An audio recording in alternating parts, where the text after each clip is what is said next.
Hey guys, welcome back to an interesting video on Wild Rift. So today we're back with Essence Reaver Corki.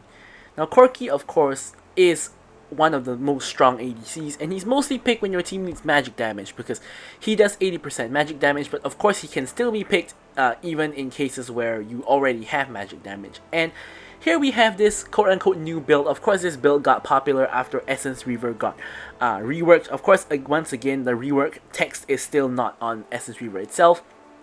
But basically, this build involves going for crit items instead of going for the other build, which is, of course, not that one, but this one. The build that involves going Mana Immune and Triforce. So this build doesn't involve going Mana Immune and Triforce. You instead go for Essence Reaver and you go for a full crit build instead. Now, personally, I still think the other build is better, but I think that this build is pretty amazing as well. I think Corki's just a strong champion in general. So anyways, without further ado, let's jump straight into explaining exactly what this build does. So the first item you get is Essence Reaver. Of course, this gives you really good base stats. Gives you the 40 AD, 20 ability haste, and the crit rate. Of course, Corki loves getting ability haste, and of course he loves getting AD because he converts the AD into like AP damage, when he casts his skills. Anyways, he also gets the Essence Flare passive, which basically, when he first gets Essence Reaver, it's gonna do 20%.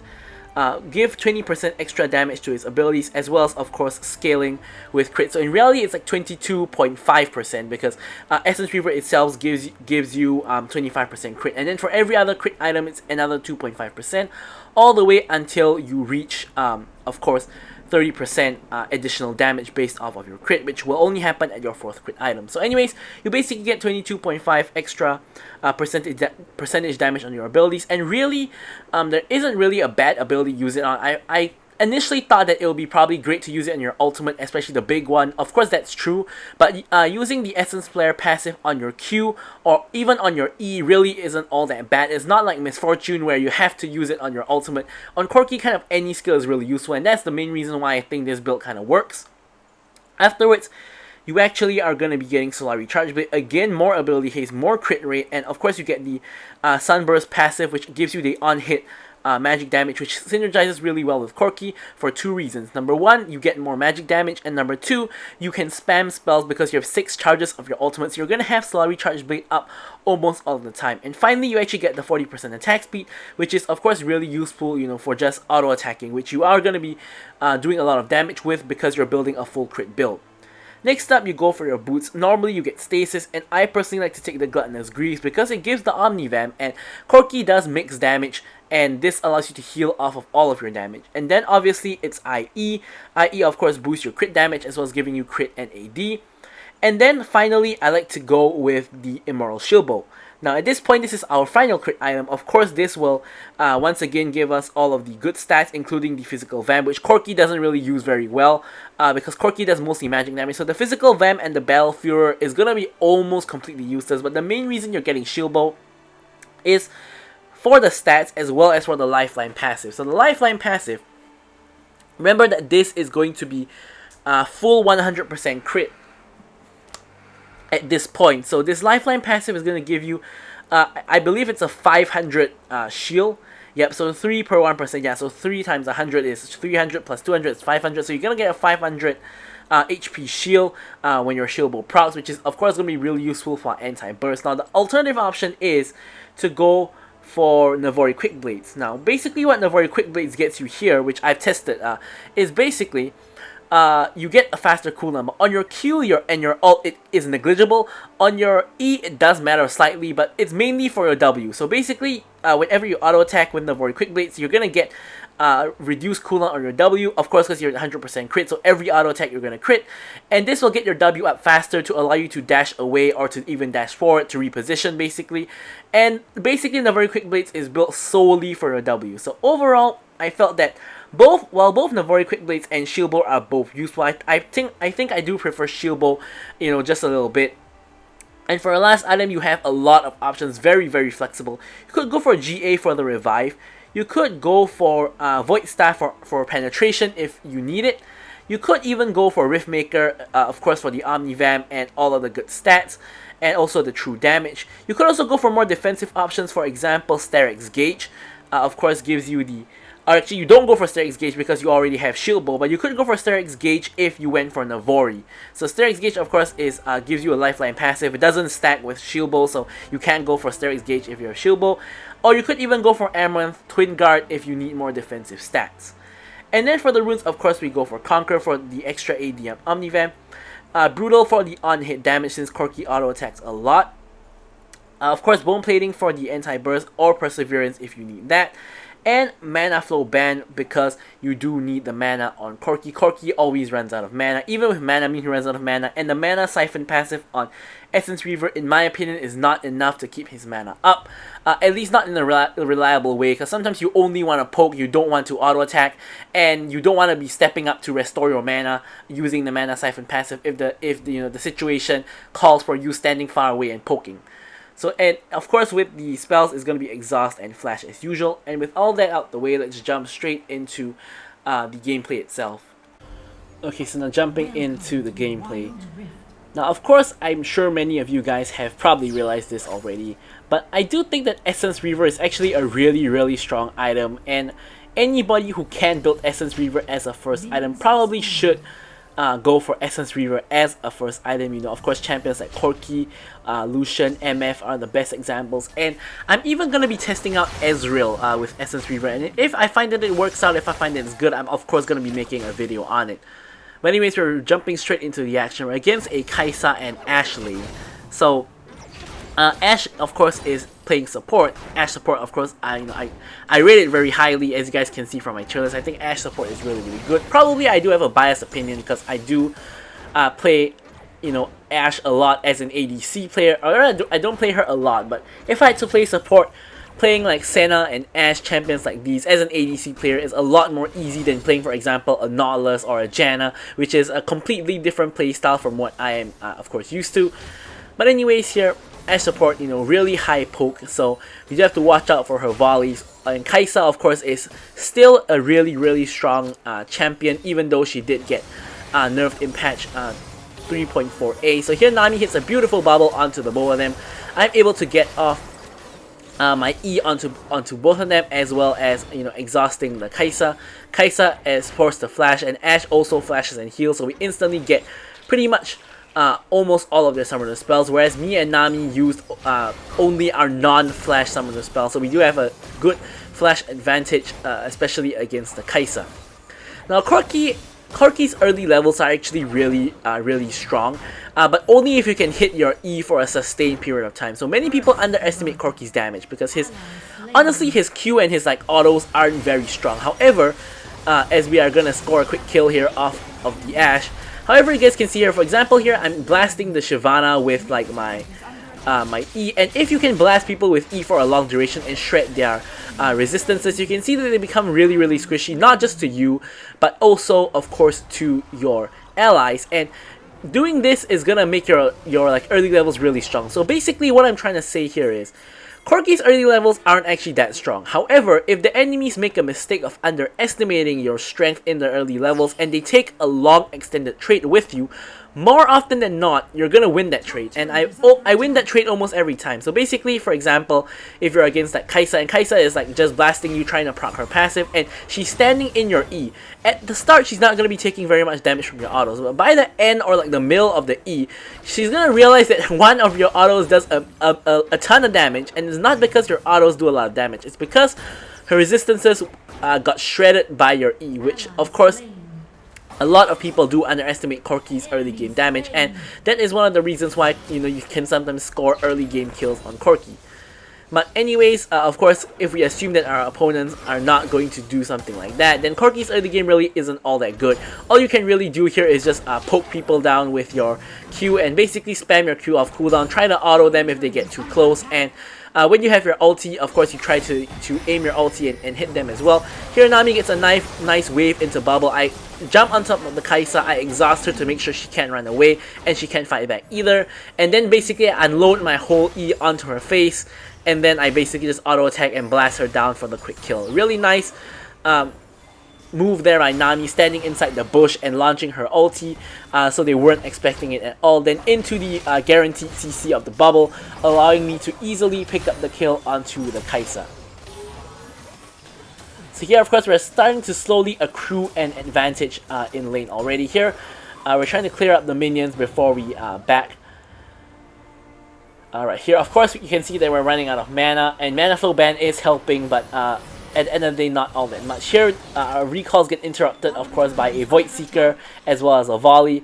And I realize here that, you know, I can probably just stick around for just a little bit longer, because Dragon is still a little bit away from spawning, and I do want to pick up the package and go for the Dragon at the same time. So here, I'm just sticking around the lane, 45 seconds more to the Dragon. I ideally want to pick up the package like below 30 seconds before the Dragon. So here, I'm just basically, I mean, not that they're allowing me to back in the first place, but basically I'm just wasting a little bit of time in lane, making sure I walk far back and then I recall. So recalling, the recall duration plus the time it takes to restore my health.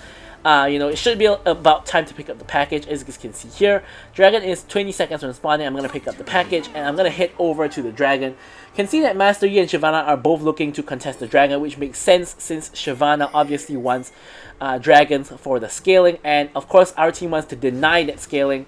And yeah, so here in the meanwhile, Kai'Sa has been pushing in, but the main issue with that is you can see she has all the components of Shield Bolt, but she can't actually complete it because she isn't able to recall because the objectives have spawned. Here Shyvana tries to actually escape. I go in with the package to cut her off, and I am able to finish off the Shyvana right here. So Shyvana is down. Nami actually tanks the Ashe arrow, thankfully for me, now I would have died. I flash over the wall so Pantheon can't kill me, and I'm able to kill him over the wall. Now Ashe is kind of in trouble, but does manage to end up killing Nami. It ends up becoming a 1v1 Shen versus Ashe.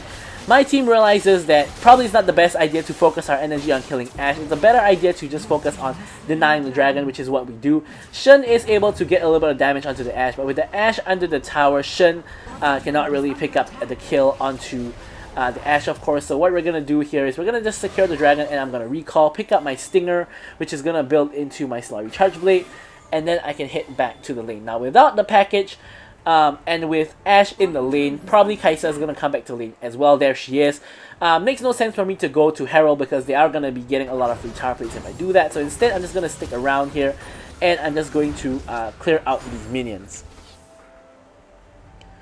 Of course, we do want to be pretty cautious here because you know, we can get very, very easily engaged upon. Ashe does have her ultimate, or she did have her ultimate before she just tossed it a second ago. So I was afraid if I stepped up, I'm going to get ulted in the face by Ashe, and then I can get full combo by Kai'Sa, and I'm going to instantly die, which is obviously not what I want, which is why you can see I'm playing extremely safe under the tower. However, now that I know Ashe ultimate is not up, I'm a little bit more free to walk up and try to, like, you know, poke and, like, you know, in this case delay Kai'Sa's back since she was trying to back. Here you can see that Essence Reaver Empowered Q does like about nearly a quarter of Kai'Sa's health, which is pretty decent, especially at the early stages of the game. Of course, it's only going to get stronger. We're only going to, you know, get more AD as well, and you know, we're going to do more damage later on. But for now, that's a pretty impressive amount of damage in my opinion.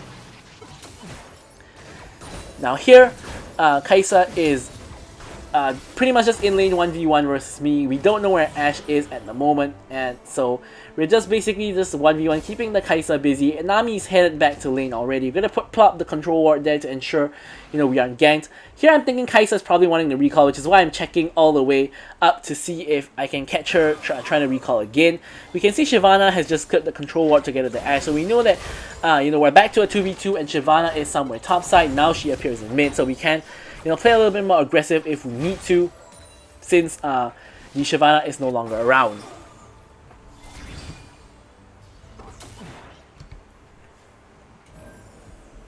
So here, once again, we catch them trying to back, so we're of course going to stop them from backing.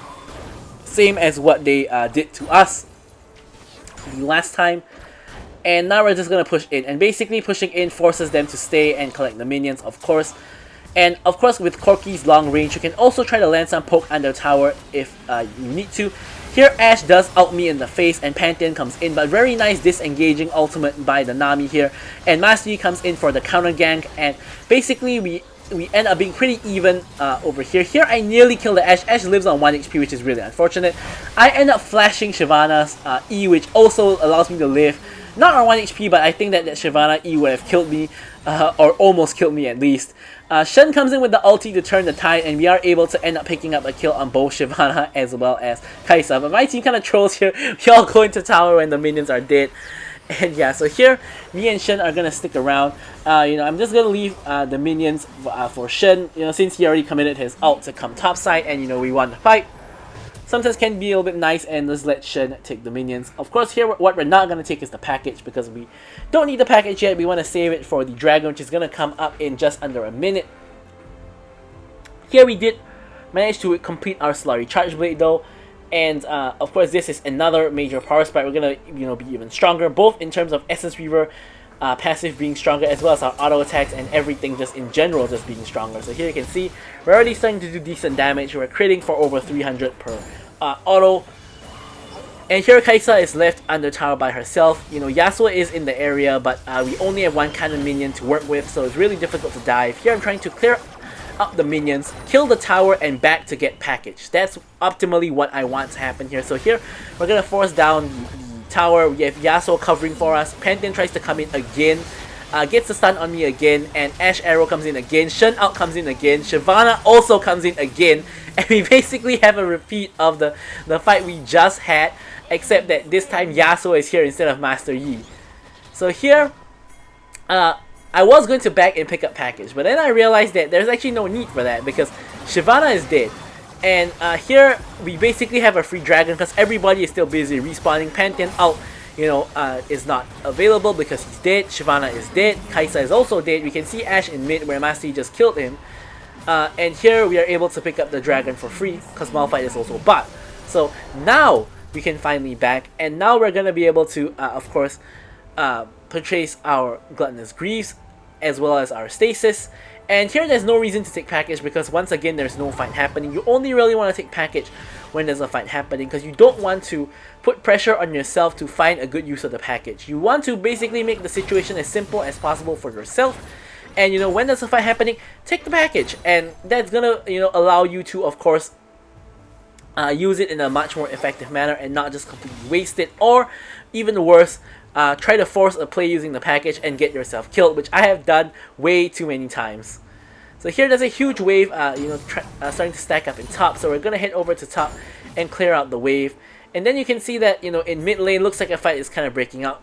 The Yasuo has gone in, but I'm gonna just push out the next wave over here. Probably should have actually rotated there. When I was rotating, I kind of felt that the fight probably wouldn't extend, and I thought that they would disengage. However, what ends up happening here is the fight ends up extending for a long while, and basically my whole team ends up dying. Master Yi ends up going in 1v3, and Master Yi ends up dying as well. Now, of course, now I've reached the fight. The fight is already over, so basically I should have either committed to coming to the fight and gave up the wave, or I should have committed to the wave and then continued on pushing since everybody was at the fight anyways. Now what I've done is kind of a mistake because I'm not able to help my team in the fight because the fight is already over. I can't go in 1v3, and I didn't get the tower or the minion wave. I could have stayed, pushed the next minion wave, and maybe got the tower, or at least got tower damage instead of coming over to the fight, which has literally gotten me nothing because the fight was already over. So anyways, unfortunately for me, a little bit of bad macro there. The only way that could have worked out is if my team managed to stall for enough time until I reached the fight, but unfortunately that was not really the case. Now here I'm picking up the package because my intention was I wanted my team to force a fight at Baron. You can see the conditions are pretty perfect. Yasuo is split pushing, creating pressure on the top lane. Master Yi and Nami are near the Baron, and my thought process was we should either do Baron or bait Baron. And what I mean by that is, if we manage to bait Baron and turn for a fight, Yasuo can keep split pushing, get towers, and we can go for a fight. If they don't respond to us and they respond to Yasuo, then we can get the Baron and Yasuo can just run away. So here anyways my package is going to run out, so I use it to get close onto the Malphite and try to do what I can onto him. Of course not trying to force too hard because, as I mentioned before, that can easily get you killed, which has happened to me numerous times, and I don't want that to happen again. So here we end up fighting in this corridor, and I'm trying to be really cautious here because this is like a very easy place for Malphite to ult. He does, of course, obviously have his ult. All 5 of us are here, and if we all stand in that choke point, we're gonna get 5-man Malphite ulted and solo lose the fight. So anyways, here we're just gonna back off from the situation. Nothing more can be really done here. Master Yi is just there clearing the wave. And yeah, nothing more can really be done here. And we're just going to leave.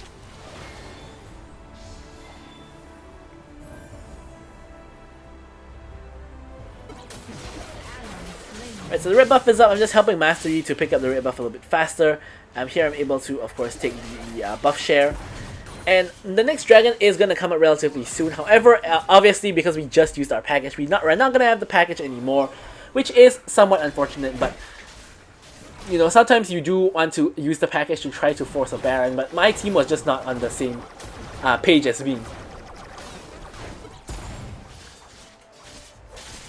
So anyways, here I'm getting another blue buff, and thankfully for me, my mid laner is a Yasuo who doesn't require blue buff, which allows me to get the blue buff and restore my mana. As you guys can see, you know, Corki does have mana issues even with mana flow ban, and as well as the Essence Reaver. Like, Corki's a very, very heavy mana user, especially if you're spamming your poke and spamming your spells, which you do want to do more often than not, because that's kind of one of Corki's main strengths. So here we do get position on the dragon because enemy team is a little bit slow, but it looks like my team is going, or Yasuo at least is going to clear out the wave. Here we see no vision in the dragon pick, so we're going to go ahead and start the dragon. I do get tagged by Kai'Sa's W, but it's not too important. Here Master Yi gets stunned and chain CC'd by Pantheon, but Shen ult does come in, and here we're just kiting back and blasting whoever we can. This looks like a really good fight. I'm completely untouched and I'm just free firing on the enemy team, and we're killing all of them here.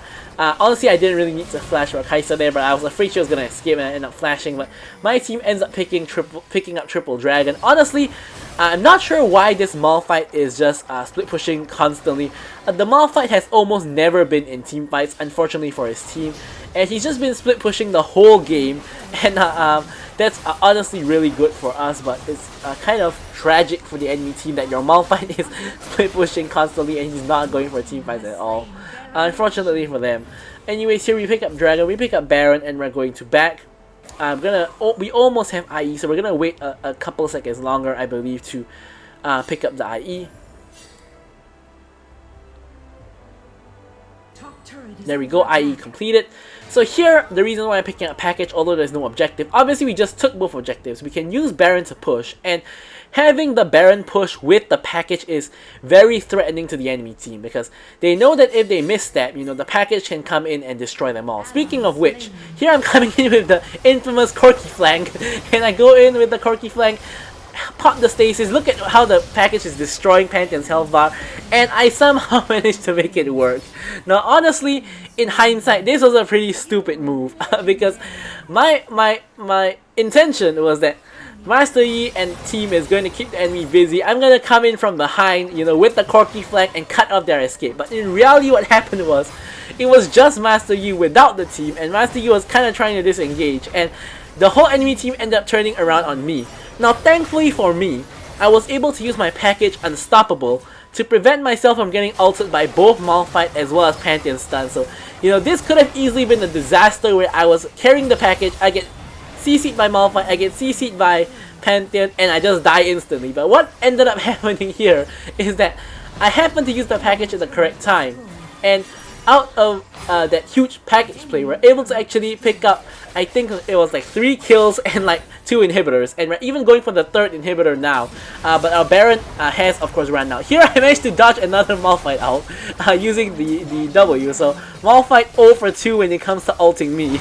And here Shen ult comes in, so I'm not scared at all. I'm just gonna stand forward, stand my ground, and just gonna take the tower. So here we got triple inhibitor, and we're pushing into the enemy base. Pantheon tries to engage, but honestly at this point, there's not a whole lot the enemy team can do. I say that and I nearly die right there. But anyways, we don't have to be too worried. We got triple in him. I'm just gonna take the plant because I'm afraid of a Pantheon ulti just coming in from the sky and just killing me. But on the replay too, you can see he doesn't actually have ulti. But in the game, I wouldn't really know that. So of course, I am just gonna play it safe and pick up that fruit. No reason not to. Now here, we have triple inhib gone for the enemy team. Enemy team has to deal with waves. You can see Shyvana is backing on the opposite side of the map. And here, Elder Dragon is up. So this looks to be a free Elder Dragon simply due to the fact that Shyvana is not actually here. Now we do the Elder Dragon really quickly. Shyvana can't even get out of base to reach here in time. And Kai'Sa W doesn't even reach here in time, but here we're able to pick up the Elder Dragon, and with 3 inhibs down and Elder Dragon, this should be a very free win. We can just run down mid as a 5-man squad, and we can just stop the enemy team from doing anything. Here Masti tries to flash for the Ashe who's backing, but Ashe manages to complete the back, and Masti just ends up looking a little bit foolish, unfortunately for him.